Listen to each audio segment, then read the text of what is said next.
तो दोस्तों welcome back. देखो आज की वीडियो में हम बात करने वाले एक ऐसे एनिमे के बारे में जो कि one of the most popular anime में से एक है, जिसमें ना ही सिर्फ खतरनाक वाली फाइट सीन है पर कुछ वैसे सीन्स भी हाँ जो कि कुछ ज्यादा ही है। I mean, कुछ बहुत ही ज्यादा। सो आज की वीडियो में हम 7 डेडली सिंस के पावर्स एंड एबिलिटीज के बारे में जानेंगे और मैं उन्हें रैंक भी करूंगा फ्रॉम वीकेस्ट टू स्ट्रॉन्गेस्ट। तो भाई ये वीडियो मजेदार तो बहुत होने वाली है, सो लास्ट तक जरूर देखना। मेरा नाम है सेंड्रो एंड लेट्स बिगिन। तो सबसे लास्ट में नंबर 7 पे आती है Diane the sin of envy. देखो डीएन की बात करें तो ये एक्चुअली में जायंट रेस से आती है जिसका सब कुछ बहुत ही बड़ा है। I mean height. तुम्हें क्या लगा? सो डीएन नो डाउट एक ऑर्डिनरी ह्यूमन से तो बहुत ही ज्यादा स्ट्रॉन्ग है due to her large body.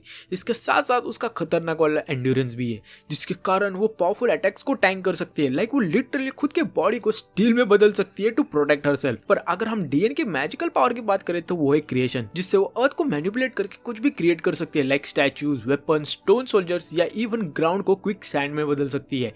इतना ही नहीं, डीएन के पास उसका special secret treasure war hammer Gideon भी है जिससे उसकी डिस्ट्रक्टिव पावर और भी ज्यादा बढ़ जाती है, जिसका जलवा हमने हेलब्रम के फाइट के वक्त देखा ही था जब डीएन ने हेलब्रम की वाट लगा दी थी और हैमर से एक पूरा लैंड स्ट्रक्चर को लिफ्ट कर दिया था। So no doubt Diane strong तो है। वेल डीएन जरूर स्टार्टिंग में इतनी पावरफुल नहीं थी, पर Drole the previous king of giant के ट्रायल के बाद डीएन खतरनाक वाली पावरफुल हो जाती है और अर्थ से अपने कनेक्शन को स्ट्रॉन्ग कर पाती है। लाइक वो जायंट्स की स्पेशल डांस टेक्निक भी सीख पाती है जिसके कारण वो लिटरली आगे जाके काइमेरा इंदुरा जैसे मॉन्स्टर तक को फाइट दे पाई थी, जो कि मजाक की बात नहीं है। अब नेक्स्ट नंबर 6 पे आता है Gowther the sin of lust. By the way भाई मैंने जब स्टार्टिंग में गौतर को देखा था ना तो ये लड़की लगा था, पर भाई आगे जाके पता चला कि ये पाउडर साला लड़का है। भाई यार ये एनिमे में बहुत बच के रहना पड़ता है यार। वेल ये सब छोड़ो। सो गौतर की बात करें तो ये एक्चुअली में हमें एक बड़े आर्मर वाले सूट में दिखाया गया था जो कि एक्चुअली में एक डॉल है जिसे एक डीमन और फॉर्मर 10 कमांडमेंट में का मेंबर गौतर ऑफ सेल्फलेसनेस ने क्रिएट किया था ताकि वो अपने इस डॉल के थ्रू आउटसाइड वर्ल्ड से कांटेक्ट में रह सके, क्योंकि गौतर ऑफ सेल्फलेसनेस को किंग डीमन ने प्रिजन में बंद करके रखा था। वेल गौतर के पावर्स की बात करें तो गौतर फिजिकली इतना पावरफुल नहीं है, पर जो चीज गौतर को स्ट्रॉन्ग बनाती है वो है उसकी मैजिकल एबिलिटी इन्वेजन, जिससे वो थॉट्स एंड मेमोरीज को रीड एंड मैनिपुलेट कर सकता है एंड इवन वो अपोनेंट्स के मेमोरीज तक को इरेज करके न्यू मेमोरीज को इम्प्लांट कर सकता है, जो कि नो डाउट एक डेडली एबिलिटी है। और अगर हम बात करें गौतर के सीक्रेट ट्रेजर की तो वो है हीरेट या फिर हेरिट जो भी बोलते हैं, जो कि ट्विन बोस होते हैं मेड अप ऑफ एनर्जी, जिससे गौतर अपने इन्वेजन वाली एबिलिटी को और पावर से यूज कर सकता है। इतना ही नहीं, गौतर की सबसे डेंजरस एबिलिटी की बात करें तो वो है फॉरबिडन स्पेल, जिससे वो लिटरली डीमन किंग और सुप्रीम डेटी जैसे लोगों की मेमोरीज को अल्टर कर सकता है, जो कि नो डाउट भाई खतरनाक वाला डेंजर है, क्योंकि भाई ये दो लोग लिटरली द स्ट्रॉन्गेस्ट कैरेक्टर है पूरे 7 डेडली सिंस के यूनिवर्स में। और इसे भूलो मत, सिंस गौतर एक डॉल है तो उसे फिजिकली कुछ भी हर्ट भी नहीं होता। लाइक एक बार तो भाई का सर उड़ा दिया था पर फिर भी जिंदा था। पर स्टिल अगर इस चीज को छोड़ दे तो गौतर के पास और कोई ज्यादा ऑफेंसिव एबिलिटी है ही नहीं, और इसलिए मैंने इसे इस रैंक पे रखा है। नेक्स्ट नंबर 5 पे आता है बान द सीन ऑफ ग्रिड। तो बान की बात करें तो ये एक इमॉर्टल है जिसे ये पावर तब मिली थी जब उसने अपनी लॉली गर्लफ्रेंड का पानी पिया था। I mean, वो फाउंटेन ऑफ यूथ का पानी पिया था। भाई यार वैसे ये सीरीज में ना रिलेशन भाई सबसे ज्यादा वियर्ड चीज है, क्या ही बोलूं। सो देखो बान ना ही सिर्फ इमॉर्टल है पर भाई के पास फिजिकली भी खतरनाक वाला पावर है, इसके कारण उसके रीजनरेशन वाली एबिलिटी उसे ऑलमोस्ट अनबीटेबल बना देती है, क्योंकि भाई बान को चाहे कितना भी डैमेज हो वो तुरंत हील हो जाता है। लाइक तुम इसका सर काट दो, इसे उड़ाकर टुकड़े टुकड़े कर दो, फिर भी भाई ये जिंदा हो जाएगा। इससे तुम समझ सकते हो कि बान को मारना लिटरली इम्पॉसिबल है। लाइक तुम लोग मार सकते हो पर दिमाग लगा के। सो नो डाउट बान वाड़ी तो है, पर जो चीज बान को और भी ज्यादा डेंजर बनाती है वो है बान की मैजिकल एबिलिटी स्नैच, जिससे वो एनिमीज की फिजिकल एबिलिटी जैसे कि स्ट्रेंथ या स्पीड को चुरा कर अपने पास ले सकता है। ये एबिलिटी उसे एक डेंजरस फाइटर बनाती है, क्योंकि वो अपने अपोनेंट्स को वीकन कर सकता है और खुद को स्ट्रॉन्ग कर सकता है। आफ्टर ऑल इसी एबिलिटी का यूज करके उसने गैलेंट और मेलिस्कुला जैसे बंदों को टक्कर दी थी। और अगर हम बात करें बान के सीक्रेट ट्रेजर की तो वो है होली रॉड कुरोसुचे, ऐसे कुछ तो नाम था, जो उसे अपने स्नैच एबिलिटी को और इफेक्टिवली यूज करने में मदद करती है। इससे वो ऑब्जेक्ट्स को भी मैनिपुलेट कर सकता है। लाइक इसी ट्रेजर टूल के मदद से बान ने काइमेरा इंदुरो के पिल्लों को मार दिया था, वो भी सेकंड्स में। और अगर हम बात करें बान के कुछ फीट्स की तो भाई बान के पास लिटरली सबसे डेंजर वाली फीट है, क्योंकि उसने पर्गेटोरी में सर्वाइव किया था जहाँ टाइम डिफरेंटली चलता है। क्योंकि भाई पर्गोटोरी में कोई भी नॉर्मल इंसान सर्वाइव कर ही नहीं सकता। और लिटरली बान उस पर्गोटोरी में 720 ईयर्स जिया था, और सिंस बान उस पर्गोटोरी में बहुत सालों तक रहा था तो उससे उसकी फिजिकल एबिलिटीज और भी ज्यादा एनहांस हो गई है। लाइक बान ने पर्गोटोरी में डीमन किंग के साथ फाइट की थी, वो भी हर दिन, जो कि उसकी पावर का भाई बहुत ही बड़ा प्रूफ है।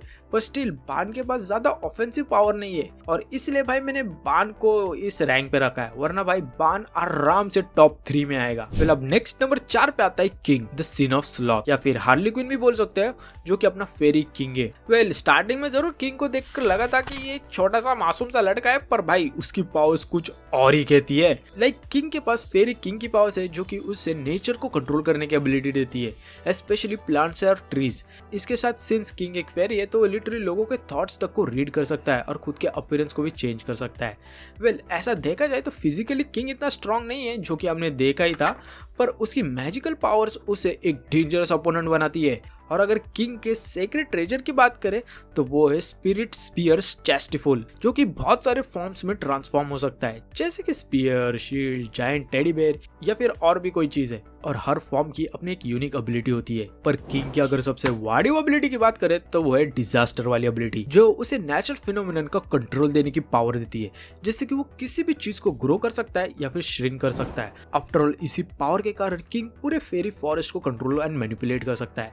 इतना ही नहीं, इस एबिलिटी के साथ किंग किसी की भी इंजरी को हील कर सकता है या वर्सन कर सकता है, जिसके कारण ये एबिलिटी भाई बहुत ही ज्यादा वर्सेटाइल बन जाती है। और भाई आगे जाके जब किंग ने अपने विंग्स को फुल्ली ग्रो कर लिया था तब उसकी पावर तो और भी ज्यादा बढ़ गई थी, और वो एकदम ओवर पावर्ड हो गया था, जिससे भाई ने जेल्ड्रिच जैसे बंदे को टक्कर दी थी। इतना ही नहीं, किंग ने काइमेरा इंदुरा जैसे मॉन्स्टर तक को टक्कर दी थी, और भाई अगर किंग नहीं होता तो घंटा सिंस बच पाते। वैसे द मेन रीजन मैंने किंग को बान के ऊपर रखा है, क्योंकि मेरे ओपिनियन में ना किंग के पास ज्यादा वर्सेटाइल एंड ऑफेंसिव पावर है इन कंपैरिजन टू बान, जबकि बान के पास ज्यादा डिफेंसिव और ड्यूरेबिलिटी वाली पावर है। तो आप फाइनली बात करते हैं अपने टॉप 3 स्ट्रॉन्गेस्ट सीन्स की, जिसमें नंबर 3 पे है Merlin the sin of gluttony. So मेरी प्यारी मर्लिन सीरीज की नो डाउट सबसे मिस्टीरियस कैरेक्टर में से एक है, और उसकी पावर्स भी उसी की तरह मिस्टीरियस है। आफ्टर ऑल भाई मर्लिन एक मेज है और उसकी मैजिकल एबिलिटीज ऑलमोस्ट लिमिटलेस है। Like Merlin perfect cube create कर सकती है, जिससे तोड़ना बहुत ही ज्यादा मुश्किल है, एंड वो किसी भी मैजिक स्पेल को कैंसिल कर सकती है या फिर खुद को एंड किसी को भी इंस्टेंटली टेलीपोर्ट तक कर सकती है। पर मर्लिन की मेन एबिलिटी की बात करें तो वो है इन्फिनिटी, जो उसे अपने स्पेल्स को इनडिफिनिटली कंटिन्यू करने की पावर देती है। मतलब कि एक बार स्पेल कास्ट किया तो वो हमेशा चलता रहेगा जब तक वो खुद ना रोके। यह एबिलिटी उसे बहुत ही ज्यादा पावरफुल बना देती है, क्योंकि वो कॉम्प्लेक्स एंड पावरफुल स्पेल्स को इजीली मेंटेन कर सकती है। एंड अगर हम मर्लिन के सीक्रेट ट्रेजर की बात करें तो वो है मॉर्निंग स्टार एल्डन, जो उसे अपनी मैजिकल पावर्स को फोकस करने में मदद करता है। आफ्टर ऑल इसी सीक्रेट टूल के साथ वो बाकी के सारे एबिलिटीज यूज कर सकती है। सो अगर हम अब बात करें मर्लिन के कुछ फीट्स की, तो उसमें से एक है कि उसने demon king and supreme deity के अगेंस्ट स्ट्रेटेजी बनाई थी एंड उन्हें डिफीट करने में मदद किया था। आफ्टर ऑल भाई मर्लिन की इंटेलिजेंट एंड मैजिकल नॉलेज ही उसे टीम का सबसे इंपॉर्टेंट पार्ट बनाती है। पर भाई मर्लिन की ना फिजिकल स्ट्रेंथ थोड़ी कम है और वो क्लोज कॉम्बैट में वीक है, जो कि हमने गैलेंट के फाइट के वक्त देखा, और इसलिए मैंने इसे नंबर 3 पे रखा है। अब नेक्स्ट नंबर 2 पे आता है मेरा favourite sin Escanor the sin of pride, जो कि नो डाउट भाई तुम सबका भी फेवरेट कैरेक्टर होगा। देखो एस्कनोर की पावर की बात करें तो वो बहुत ही ज्यादा वाड़ी है और थोड़ी ट्रबलसम भी, क्योंकि भाई एस्कनोर की ये पावर उसे दिन में जरूर एक गॉड लेवल बीइंग बनाती है, पर रात में जाके वो एक वीक पतला सा आदमी बन जाता है, क्योंकि उसकी पावर सनशाइन से आती है, जो उसे सन की एनर्जी एब्सॉर्ब करने की एबिलिटी देती है। लाइक दिन के टाइम जैसे जैसे सूरज चढ़ता है वैसे वैसे एस्कनोर की पावर और भी ज्यादा बढ़ती है, और आफ्टरनून पे जाके वो अपने पीक पावर को हासिल कर लेता है, जहां उसकी strength, speed and durability almost unmatched and godly हो जाती है। एंड अगर हम बात करें एस्कनोर के सीक्रेट ट्रेजर की, तो वो है डिवाइन एक्स रीटा, जो उसे अपनी सनशाइन एबिलिटी को चैनल करने में मदद करती है। लाइक एस्कनोर ने लिटरली मेलियोडस के भाई एस्टरोसा को मार दिया था, वो भी कुछ मिनट्स में, तो समझ जाओ भाई एस्कनोर कितना ज्यादा पावरफुल है। एंड अगर हम एस्कनोर के कुछ फीट्स के बारे में देखें तो भाई उसका सबसे डेंजरस फीट है कि उसने मेलियोडस के असॉल्ट मोड के साथ फाइट की थी, जहां उसने मेलियोडस को हरा भी दिया था। इतना ही नहीं, आगे जाके एस्कनोर ने डीमन किंग के अगेंस्ट भी फाइट किया था, जहां उसने अपनी फुल पावर का यूज किया था by using his one ultimate form, जो कि उसका लास्ट फॉर्म है, जिससे वो नो डाउट डीमन किंग को खतरनाक वाला इंजर तो कर पाया था। पर इसके अलावा भाई Escanor no doubt the strongest sin है। लाइक इवन मेलियोडस से भी स्ट्रॉन्ग, कि लिटरली एक आर्क एंजल ने उसकी पावर को सेंस किया था। सो इससे ही समझ जाओ भाई एस्कनर कितना ज्यादा डेंजर है। पर भाई एस्कनर का एक ही बड़ा प्रॉब्लम है, जो कि भाई एस्कनर सिर्फ दिन में ही पावरफुल रह सकता है और रात में वो बहुत ही वीक हो जाता है। तो अब फाइनली बात करते हैं अपने नंबर 1 स्ट्रॉन्गेस्ट सीन की, जो कि है मेलियोडस द सीन ऑफ रैथ। सो मेलियोडस की बात करें तो ये अपने सीरीज का मेन प्रोटैगनिस्ट है, इसे सिर्फ दबाना पसंद है जो कि सभी को पसंद है। तो भाई मेलियोडस को नो डाउट नंबर 1 पे तो होना ही था। आफ्टर ऑल भाई मेलियोडस डीमन क्लैन और 10 कमांडमेंट का फॉर्मल लीडर था, जिसके पास इमेंस पावर है।